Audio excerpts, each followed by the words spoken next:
I have a feeling this might be a little pixelated. So I really hope it's not. But I noticed that when I move this way, my screen gets weird. So if I wander and ramble, or I look completely frozen, hi Lily, it's nice to see you. If I wander or ramble, um, or I look like totally frozen, hi Geneva, or I look totally frozen, it's because I'm afraid it's pixelated. And if I get too pixelated, please someone tell me in the comments that you can't see my beautiful face because I look really good today, and I would be sad. So I'm really, really happy to have you here.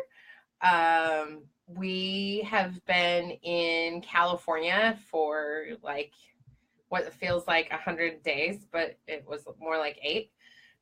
But it was like the longest week ever of my life. And so I'm really happy to be back in Oregon where it's raining, and I'm so happy it's raining.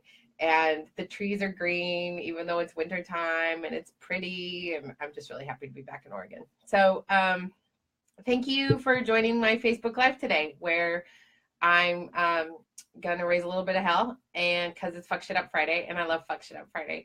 And I was thinking on the drive home, because it's the longest drive on earth, what I was going to talk about on Fuck Shit Up Friday. And I was like, well, I could talk about Donald Trump's new book, and I could talk about some of the news that happened over the week. And I could, or not Donald Trump's new book, but that book about Donald Trump. I know he didn't write a book because that would be funny.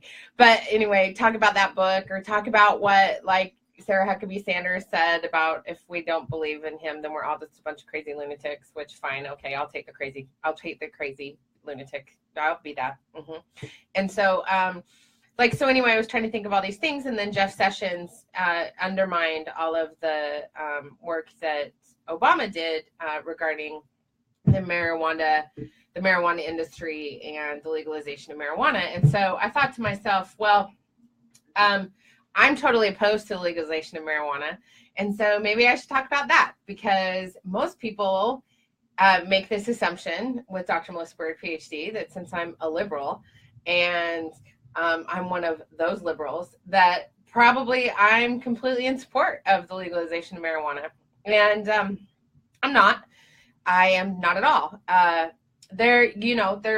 You might be thinking that maybe the reason I'm opposed is because I have watched addiction, particularly the use of marijuana, rip out the hearts of my 3 kids that I'm helping to raise, of the 3 kids I help raise. Or maybe it's because you assume that, I'm this Utah girl, so I'm probably a prude because I don't agree with smoking marijuana or doing drugs. Or maybe it's the increase in emergency room visits in Colorado since kids have started getting a hold of their parents' brownies and their cookies, and they're eating them, and then they're getting sick because they're eating too much marijuana because they're kids. Or potentially you just think I'm a heartless asshole who needs to catch up with the times and get up with the rest of the world and realize that marijuana is a safe drug and everything's going to be fine, and it's the greatest thing that's ever happened since sliced bread. But to all of those things, I'm going to tell you the answer is absolutely that's none of the things. So the reason, and I've taken all these notes, so I have to organize my notes a little bit here. So because I really don't want to get off track, because I tend to ramble about this topic a lot. And when I am teaching women how to engage in revolutionary acts, and when I am teaching students how to engage in revolutionary acts, I like to teach them how to tap into their passion, because I think it's really important and critical. And so here's what I am very passionate about. And I am passionate about not legalizing marijuana for a couple of reasons. I really oppose it because it's a racist, sexist institution. The legalization of marijuana is run by a handful of white, wealthy men who stand to make over $50 billion a year by 2026. Now, let me just slow that number down for y'all again. A handful of white men are going to be making, because they need to, apparently they don't make enough money, $50 billion a year by 2026. I do not make $50 billion a year. Let's be really clear. I'm not sure why more white men need to make $50 billion a year. Let's be really clear. So here's some fun facts for you. Hi, Nikki. It's nice to see you. I'm so happy you're here. You came just in time because I'm starting on my rant. So in states where marijuana is legal, you are not allowed to sell marijuana if you have a felony on your record. Okay? So in states where marijuana is legal, you are not allowed to sell marijuana if you have a felony on your record. In states where marijuana is legal, you have to have capital to invest in the market where the money is being made. So you have to have money to buy your pot shop and sell your dope, okay? Because in places like Colorado, there is a company in particular, and I will get to that, where all of the, like 90% of the marijuana is sold from, right?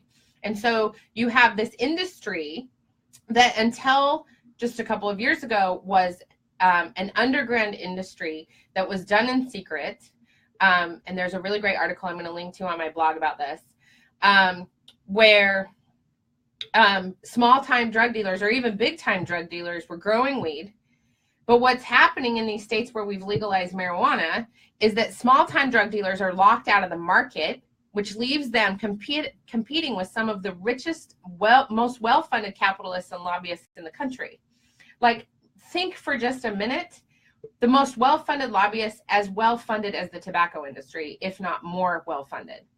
The fact that Utah was considering legalizing marijuana should tell you all how deep the pockets of these billionaires goes. This is not your, hi Mel, how are you? I'm so glad you're here. I knew you were going to get on for this one. This is not the selling of marijuana that was going on in the 80s or the 90s or even earlier in the last 20 years. So if you are not funded enough to get into the market and break into the market, and you're a small-time drug dealer, it's really complicated for you to get into the market. So never mind that Black folks, like African-American people and people of color, are 4 times likely than whites to be arrested for marijuana possession, even though they use marijuana at the same rates. So people of color, and the ACLU has a great slideshow about this that I'm going to link in the blog that says that Blacks are 4 times as likely as whites, 4 times more likely than whites to be arrested for marijuana possession, even though they use marijuana at the same rate as white people. Never mind that in Colorado, the average rate of THC is 18%, whereas in 1988, yes, Mel, it is about Sessions' personal investment in the private prison industry, but I'm not talking about Jeff Sessions. I am literally only talking about the marijuana industry. That's all I'm talking about. In 1988, the THC level of marijuana was 3%, and now the average rate is somewhere around 18%, and it's always, for the most part, higher than 8%. And so nobody knows what happens to the brain when you're using THC at that level. And I'm not talking about oil, and I'm not talking about using it for medicinal purposes. I'm talking about daily use, as I'm seeing here in Oregon, and I have seen in other places where it's legal. So, and early research shows that paranoid delusion can be heightened when THC is at that toxic level. It's a toxic level. It's not a safe level. And no one knows what that's going to do to the brain long term.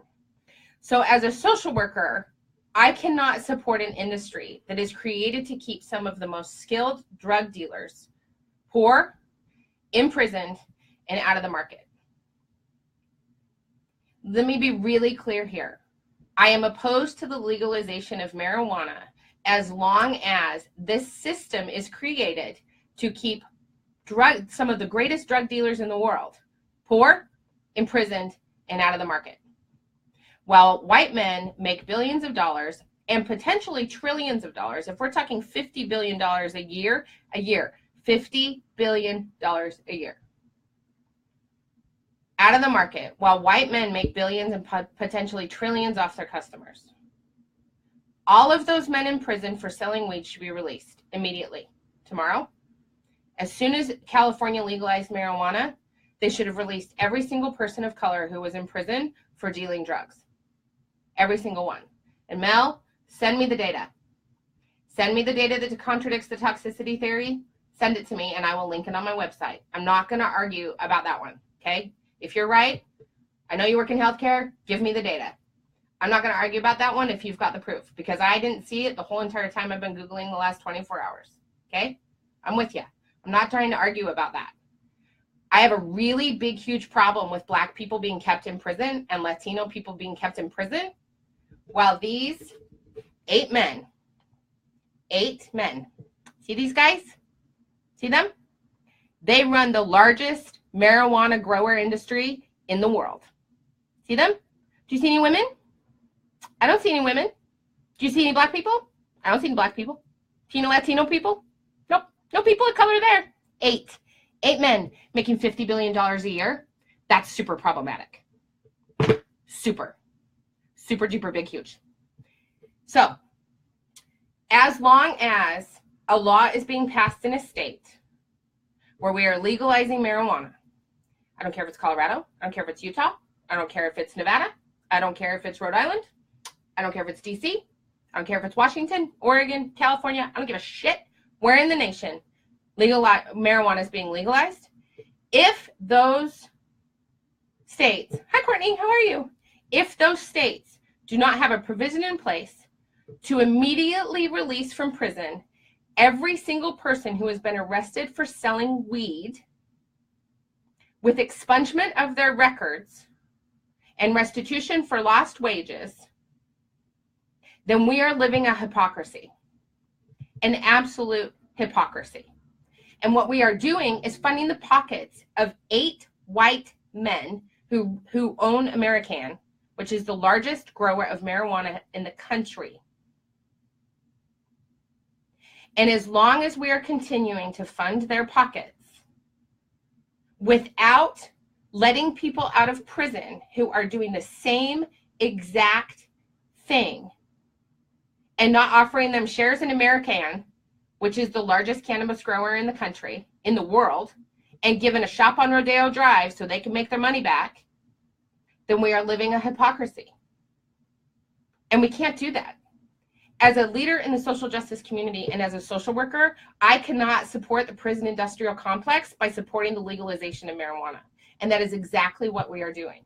Because if the laws in place do not support the release of people and the expungement of their records because they cannot buy into the marijuana industry, with a felony on their record.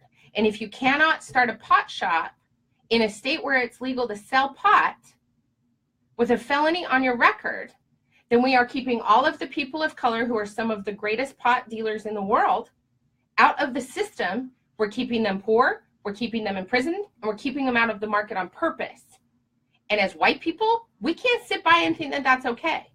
And as liberals who smoke pot or don't smoke pot, we can't sit back and think that's okay, because it's not. And as a feminist, I cannot support an industry with such deep sexist roots, where lechery is rampant, where women, if you look online, women are used in bikinis and lingerie to sell marijuana. They are deemed only useful for being what they call a trim bitch in the fields. So in an industry in Northern California, women are brought in to trim, men are brought in to grow. Men grow, women trim. That's what's happening. And as a feminist and a leader in the social justice community, I cannot support an industry where women are continually locked out of the market because we have not addressed the issue that if women are dealing drugs, the likelihood of them having their children removed from their custody for dealing creates a silencing mechanism with them that makes them afraid of having their kids removed. So they don't have the money to buy into the capital because there's 8 guys who don't care about whether or not their kids get removed from custody because they're doing great. And Mel, I got a couple of essays I'm going to post on my all women, all leaders in the cannabis community, all who own their own businesses, who completely talk about the sexism in the industry, who are really not very pleased about it. And it's all women who sell marijuana.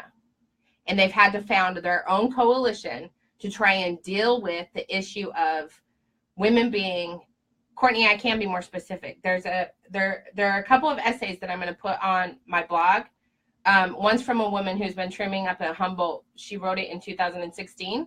It's about her experience as being, her term, a trim bitch in Humboldt County, and other Mel. Yeah. So Courtney, Mel wants you to talk about how that's not entirely true. So I'm going to put a couple of essays up on my website. One's from a woman who is part of an organization in Colorado to bring more women together to talk about how to defeat the sexism that's happening, especially when they go to like the cannabis conventions, and all of their experiences that they're having at the cannabis conventions and as sellers and as growers, and how complicated it's been for them to buy into the market, because the market has been cornered by organizations like American, and they have cornered the market. And so it's nearly impossible for them to build the capital to buy into the system. Plus they have to defeat the other sexist stuff that literally these women who are running these businesses where they are bringing in good money are being groped. They're being harassed at the conventions where they're there to market their businesses. So Mel, I know you're saying that's not entirely true, but what I'm hearing for women, what I'm reading and what I'm seeing on all of the research that I've done, the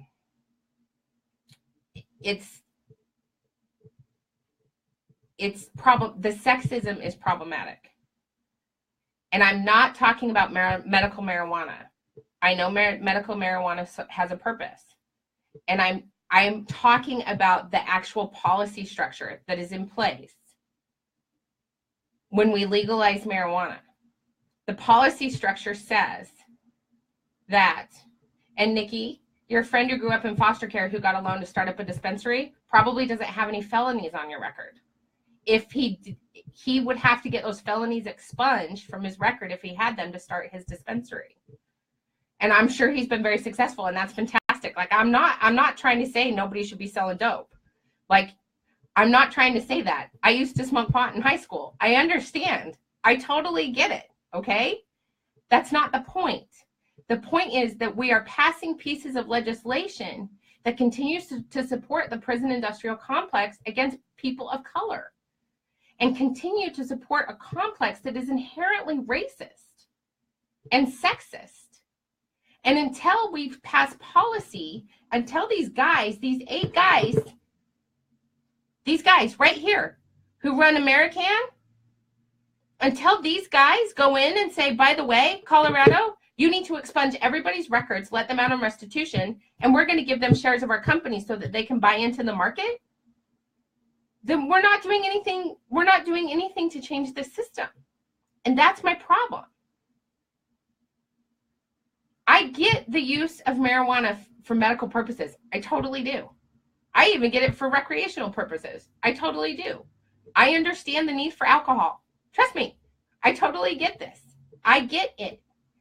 But for people who smoke pot, for anxiety and PMS, for people who eat cookies, for people who give their kids that magical oil that stops their epileptic seizures, for all of those things, instead of advocating so hard for legalization, we need to be advocating so hard for legalization that includes expungement and restitution for every man and woman who is in prison for doing the same things that those 8 guys are doing. The people who are running dispensaries are doing the same thing that your average Black man in prison was doing to support his family in South Central Los Angeles, except for he's in prison and he's not being released. And yes, Courtney, there is definitely a monopoly run by those who have no care for people who paid the price prior. I totally agree with you. Yes. And I know that the market needs to be opened. I get it. But we can't do that while 8 men are becoming rich white billionaires all over the country. These guys are opening growing places in Massachusetts and California and Colorado. And we can't let those 8 men make all the money and not say something about it to our elected officials who are passing laws. That's my point. I don't want to get into the whole particulars about, and I'm happy to be educated. Don't get me wrong. My point is, if you support the legalization of marijuana, you have to support the expungement and restitution for people of color who are in prison for doing the same thing that white men are doing around this country. And I'm not the only one who said this.